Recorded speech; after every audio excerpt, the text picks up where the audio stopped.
तुमच्या निदर्शनास? प्रश्न आहेत. मला मागच्या काळात सगळे सिनेट सदस्य भेटले होते आणि काही प्राध्यापकांचे मला फोन आलेले होते. त्या हेतूनं मी आज मुद्दाम होऊन मुंबई विद्यापीठात आलेलो आहे.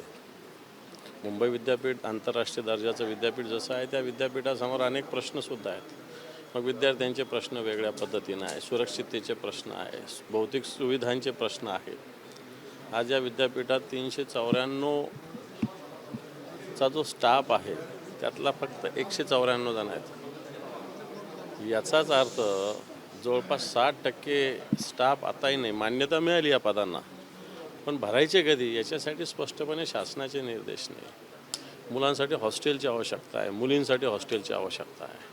त्याला विद्यापीठाला निधी मोठ्या प्रमाणावर मिळण्याची आवश्यकता आहे. MSRDCनं मोठ्या प्रमाणावर विद्यापीठाची जागा घेतली तर खरं, परंतु विद्यापीठाला जो मोबदला द्यायचा तो अजूनपर्यंत दिलेला नाही.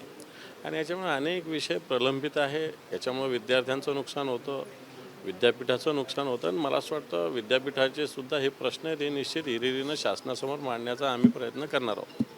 दुसरं म्हणजे उद्या बाळासाहेब ठाकरे यांची जयंती आहे, महामेळावा उद्या आपला होणार आहे. अशा पद्धतीने नियोजन असणार आहे.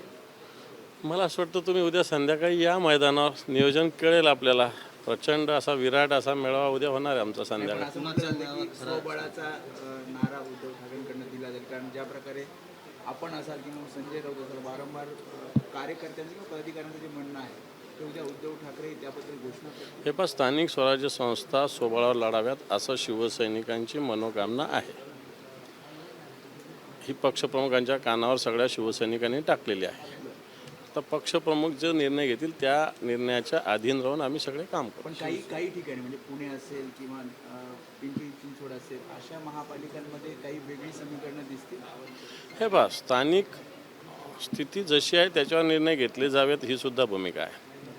एखाद्या ठिकाणी महाविकास आघाडीमध्ये अन्य पक्षाची मदत असेल तर ती घेतली जावी, त्याला काय वावगा असायचं काही कारण नाही. महाविकास आघाडी आम्ही एकत्र आहोतच. पण शिवोत्सव पण उद्या साजरा होतोय आणि खरी शिवसेना बाळासाहेबांच्या विचाराची आमची आहे असा दावा त्या ठिकाणी केला. हे पण ज्याला मीच खरा आहे सांगावं लागतं.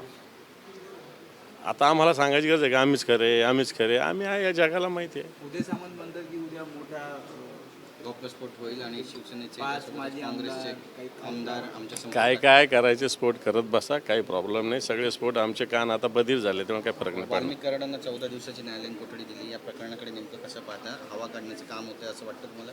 अजूनही तपास नीट होत नाही.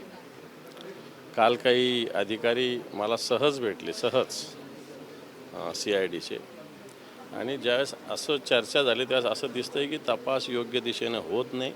आरोपींना वाचवण्याचा प्रयत्न होतोय. अजूनही एक आरोपी फरार आहे. सर, भाजपकडून आता असं सांगितलं जाते की जे मंत्री आहेत त्यांना स्वीय सहाय्यक म्हणून पक्षातीलच कार्यकर्ते नेमणार आहेत.